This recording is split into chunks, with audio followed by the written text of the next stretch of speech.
Hi, Mi! Welcome to my unboxing series!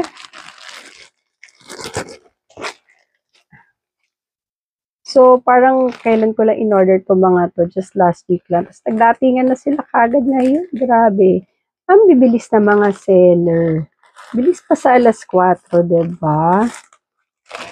Kaya naman pag-order kayo, Mi, dapat naka-standby lang kayo sa bahay niyo para i-claim yung inyong parcel. So, what's in my bag? What's in my parcel? So, mga Mi, dahil tag-ulan na and nakamotor lang si Luna pagpapasok sa school, binili ko siya nitong poncho raincoat. Ayan. Diba? Ang ganda ng packaging niya. May paganto-gantong emote pa, oh. Diba?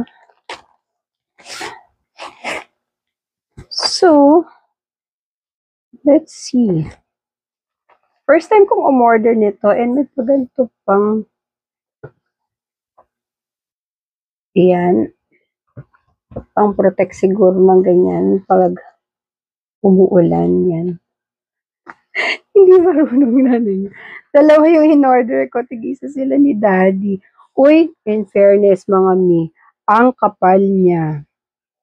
O, diba? Ang kapal ng tela niya mga Mi. Mamaya bubulat natin ko to mga Mi.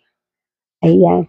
O siya, bumili na din kayo. Ilalagay ko na yung link sa yellow basket or dyan sa comment. Get yours now!